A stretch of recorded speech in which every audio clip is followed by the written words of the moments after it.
Buenas tardes, jóvenes del primero de secundaria del Divino Maestro. Los docentes de Ciencia y Tecnología hemos preparado el siguiente documento PREP denominado La Materia.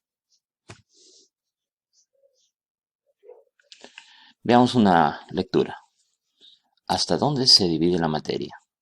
La materia puede dividirse en porciones cada vez más pequeñas llamadas cuerpo, partículas, moléculas, átomos, partículas subatómicas y quarks. El cuerpo es una porción limitada de materia, por ejemplo, un adobe, una hoja de papel, una barra metálica, un pedazo de mármol, etc. La partícula es el límite de la división de los cuerpos por procedimientos mecánicos, ya sea trituración, pulverización. Por ejemplo, cuando trituramos azúcar hasta convertirla en polvo, cada granito de este polvo constituye una partícula. La molécula es la mínima cantidad de materia que puede existir por sí sola conservando las propiedades de la sustancia original. Se pueden obtener por procedimientos físicos como la disolución en agua y la ebullición. Las moléculas están formadas por unidades estructurales más simples denominadas átomos. Así, por ejemplo, la menor porción concebible de agua es una molécula de agua que está formada por dos átomos de hidrógeno y uno de oxígeno. El átomo es el límite de la divisibilidad de los cuerpos, obtenida por procedimientos químicos, que son las reacciones químicas. El átomo, mediante su desintegración, da lugar a las partículas subatómicas, protones, electrones y neutrones. Las partículas subatómicas, algunas partículas subatómicas, por ejemplo, protones, neutrones, no son auténticas partículas elementales, sino que están constituidas por otras partes más pequeñas denominadas quark. Nos preguntamos si resolvemos mentalmente estas preguntas. ¿De qué trata la lectura? ¿Cómo se divide la materia? ¿Consideras que estos conocimientos sobre la división de la materia son invariables? La materia es todo aquello que tiene masa y ocupa un lugar en el espacio. Por ejemplo, el aire, el agua, los seres vivos, las estrellas, nuestro planeta y todo lo que nos rodea está compuesto por materia en alguna de sus variedades. Estructura interna de la materia, de partículas a átomos. Cualquier cuerpo material puede ser dividido en partes cada vez más pequeñas, ¿no? Tenemos acá un cuerpo y lo estamos dividiendo en partes más pequeñas, hasta llegar poco a poco hasta los átomos. Al moler o pulverizar cristales de azúcar se obtiene un polvo blanco. Cada uno de estos granos constituye una partícula gruesa. Se llama partícula gruesa la porción más pequeña de la materia que puede obtenerse por métodos mecánicos, como en el caso de la pulverización. Cuando el polvo fino de azúcar se disuelve en agua, continúa dividiéndose en partículas más pequeñas que no podemos ver ni con un microscopio. Estas son las moléculas, ¿no? Acá tenemos el agua y el azúcar y obtenemos moléculas de azúcar disueltas en el agua. La molécula es la mínima porción de la sustancia que puede separarse sin perder las propiedades de la sustancia original. Se obtiene por métodos físicos como la disolución. Resulta de la combinación de dos o más átomos que pueden ser iguales o distintos. Por ejemplo, en la molécula de agua los átomos permanecen juntos por enlaces químicos y se descomponen mediante reacciones químicas.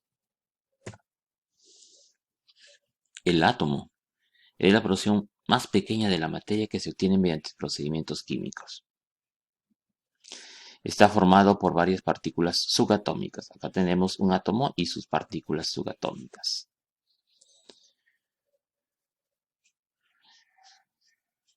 Estas partículas subatómicas están ubicadas en dos regiones claramente definidas, el núcleo y la corteza atómica, o también conocida como nube electrónica.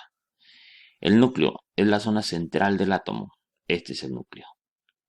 Es muy pequeño en comparación con él, ¿no? La mayor cantidad del átomo es prácticamente nube electrónica. Contiene a los protones de carga eléctrica positiva y a los neutrones que no tienen carga. La corteza atómica o nube electrónica es la otra parte del átomo, es la zona que rodea al núcleo. Ocupa gran parte del volumen del átomo y alberga los electrones que tienen carga negativa, ¿no? Estos de color gris, que giran alrededor del núcleo a grandes velocidades. Si observamos esta tabla, miren, las partículas fundamentales son el electrón, el protón y el neutrón. El neutrón no tiene carga. En el caso del electrón, la carga es negativa y el protón es positivo. Y este es su valor de la carga real de cada uno de ellos.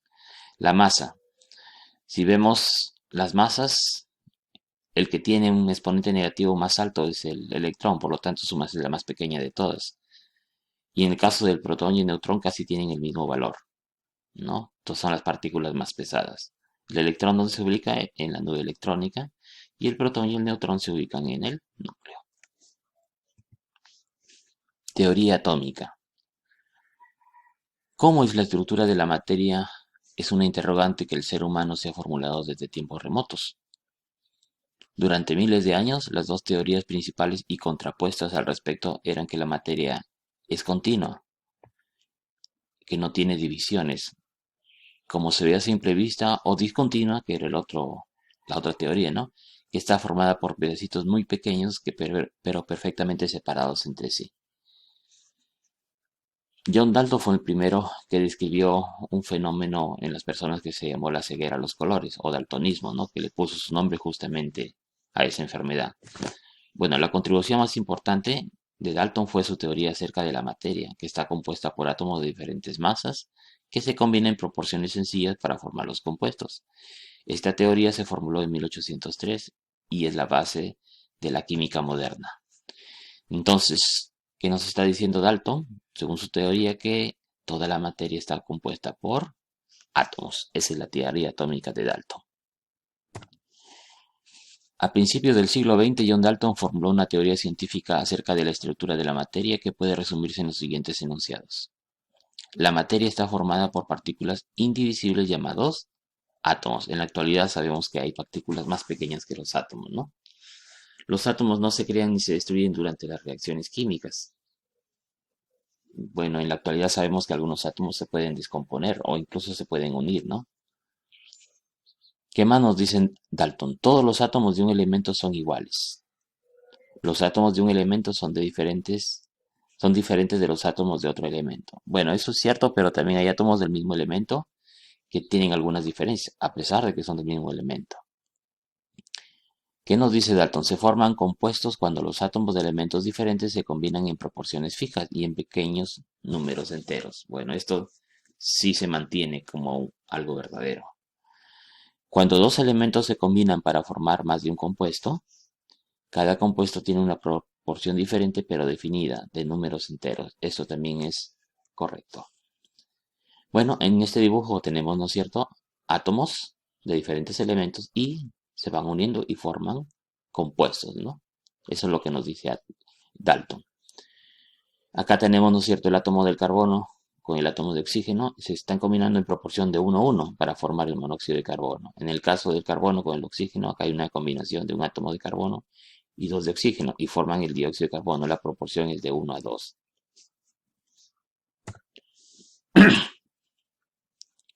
Existe un número limitado de átomos a partir de los cuales se forman todas las sustancias.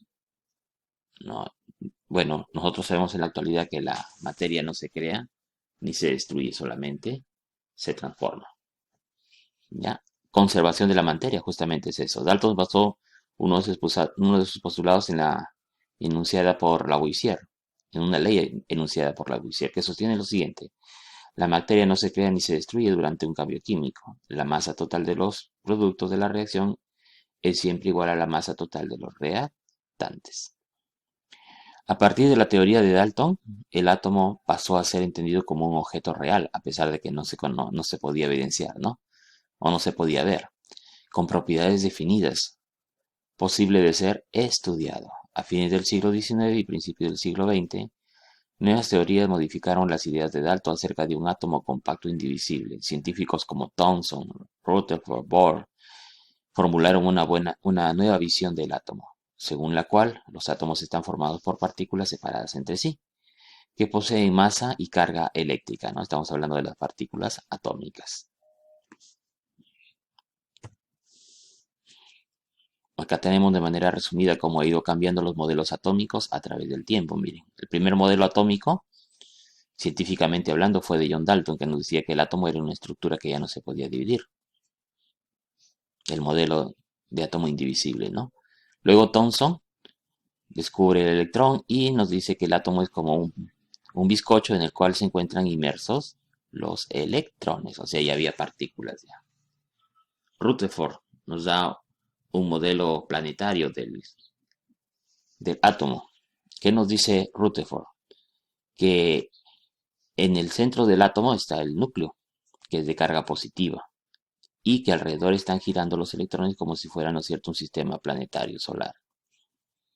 Neil Bohr agrega los niveles de energía en el átomo, y él dice que alrededor del átomo están girando los electrones en los niveles de energía. Schrödinger nos da, ¿no es cierto?, un modelo atómico de nube de electrones, en donde hay una probabilidad de encontrar un electrón en determinada capa o nube electrónica. Clase de materia. En el universo existen dos tipos de materia, las denominadas sustancias puras y las mezclas. Una sustancia pura es la que no está mezclada con otras diferentes, por eso se llama sustancia pura. Por ejemplo, el agua es una sustancia y el oro es otra, en tanto que el café con leche, el vino y el cemento realmente son mezclas porque tienen varias sustancias. Sustancias puras son aquellas que tienen unas propiedades específicas, como la densidad y el punto de fusión y de ebullición, que las caracterizan y que sirven para diferenciarla de otras sustancias. Por ejemplo, el agua se congela a 0 grados Celsius y hierve a 100 grados Celsius, y ninguna otra sustancia del universo cambia de estado a esas temperaturas. Las sustancias puras pueden dividirse en dos tipos, los elementos y los compuestos. Elementos químicos son sustancias puras cuyas moléculas están formadas por átomos iguales y no pueden descomponerse en otras sustancias más sencillas. Por ejemplo, el oxígeno está formado por átomos de oxígeno, el oxígeno molecular. El hierro está formado solamente por átomos de hierro, el cobre también por átomos de cobre. Los elementos químicos se representan mediante símbolos. Por ejemplo, el símbolo del oxígeno es O y del hierro es Fe, ¿no? En la actualidad, la tabla periódica contempla 118 elementos químicos. Compuestos químicos son sustancias puras cuyas moléculas están formadas por átomos de dos o más elementos químicos iguales o diferentes, y por lo tanto pueden descomponerse sustancias más sencillas. Tenemos, por ejemplo, el agua. Es un compuesto que al serle aplicada la electricidad se descompone en oxígeno y hidrógeno. Entonces tengo acá la molécula de agua, tiene un oxígeno y tiene dos hidrógenos, ¿no? Está formado por dos elementos diferentes. En el caso del oxígeno, ¿no? El oxígeno molecular solamente está formado por átomos de oxígeno, dos átomos de oxígeno.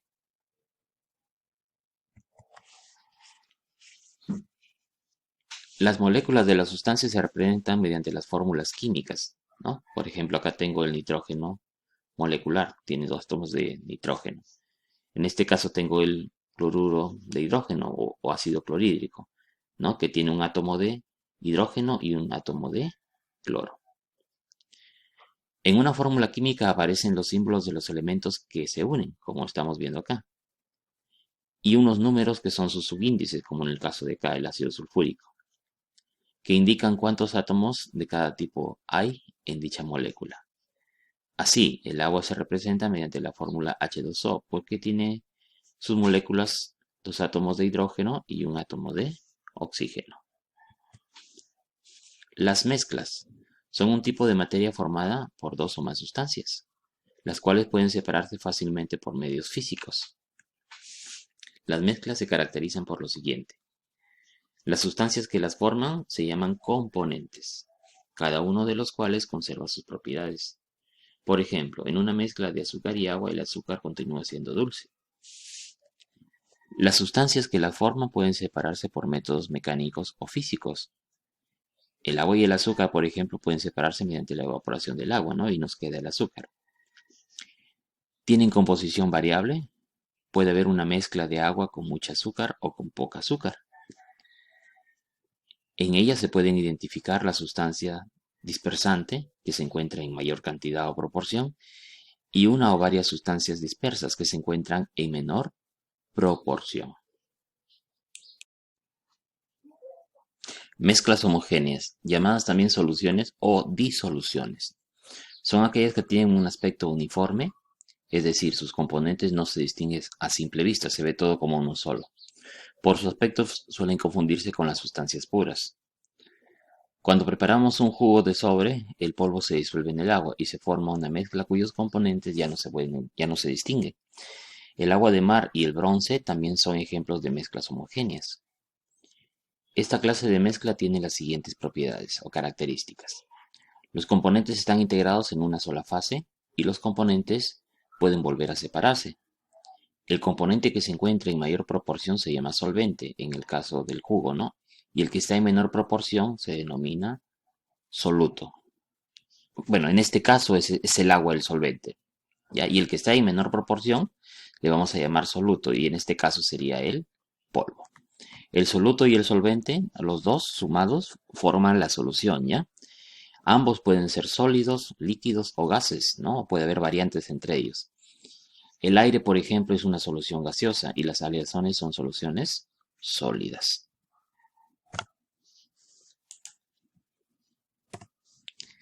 Dependiendo del estado final de la solución, podemos tener soluciones líquidas. La mayoría de las soluciones que conocemos se presentan en estado líquido, de ahí el término de líquidas. Por ejemplo, el vinagre, el alcohol son ejemplos claros de soluciones líquidas. Soluciones gaseosas.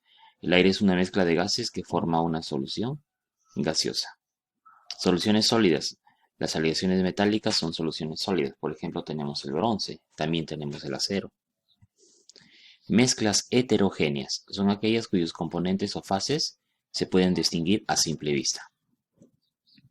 Una fase es una porción de materia que físicamente diferente de otra con la cual que físicamente es diferente de otra con la cual está en contacto.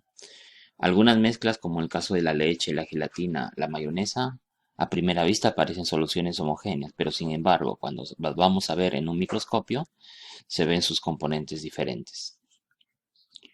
Esta clase de mezcla tiene las siguientes características. Se diferencian dos o más fases, es decir, porciones en las cuales los valores de las propiedades específicas resultan constantes. Por ejemplo, en la mezcla de agua con aceite, cada fase tiene una densidad característica. Las propiedades específicas varían según el lugar de la mezcla donde se realice la medición. Por ejemplo, en una mezcla de arroz con lentejas, el color cambia según la fase que analicemos, ¿no? El arroz de color blanco, la lenteja dependiendo de su color que tenga, ¿no? Estas mezclas heterogéneas se separan por los siguientes métodos, como son la filtración, la decantación y por separación magnética. Hoy día vamos a hacer un experimento de separación magnética. Las mezclas heterogéneas pueden ser de tres tipos. Los agregados están formados por partículas sólidas relativamente grandes, distinguibles a simple vista. Por ejemplo, en la roca denominada granito se pueden distinguir a simple vista tres componentes: el cuarzo, que es de color blanco, la mica, que son las partes negritas, y el feldespato, que son las partes grises. Otro tipo de mezcla son las suspensiones. Están formadas por sustancia líquida y sustancias sólidas insolubles, que se asientan cuando la mezcla se deja en reposo. Por ejemplo, si mezclamos agua y tierra, se observan fácilmente las dos fases. Las suspensiones son opacas o pueden ser translúcidas, pero nunca transparentes. Además, las partículas sedimentan y pueden separarse mediante la filtración. Los coloides son mezclas heterogéneas en las cuales las partículas de la fase dispersa tienen un tamaño intermedio y por tal razón no se sedimentan, es decir, no caen al fondo. Esta clase de mezclas pueden reflejar y dispersar la luz. Por ejemplo, en el caso de la mayonesa y la gelatina o los helados, son mezclas de consistencia espesa cuyos componentes no se separan con el reposo. Métodos de separación de mezclas heterogéneas. Veamos algunos de ellos, como el caso de la tamización, imantación y la extracción con disolventes, ¿ya? Esto se cae para cuerpos sólidos, ¿ya? Entonces, tamización, cuando la mezcla está formada por partículas sólidas de diferente tamaño, como el caso de la harina y el azúcar, se emplea un tamiz colador, ¿no? Para separar la harina del azúcar, por ejemplo.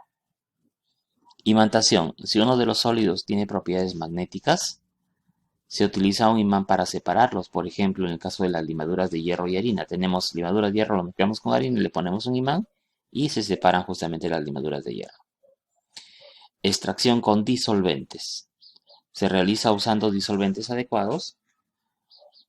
Uno de los sólidos se disuelve en el líquido, por ejemplo, al colocar maní finamente picado en un recipiente con tetracloruro de carbono, los aceites que contiene se disolverán, separándose de los más materiales que tiene el maní.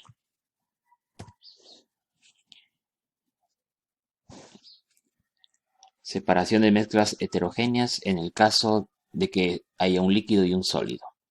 Ahí podemos emplear la centrifugación y la filtración. En la centrifugación se coloca la mezcla en tubos dentro de una centrífuga. Esta es una centrífuga, ¿ya?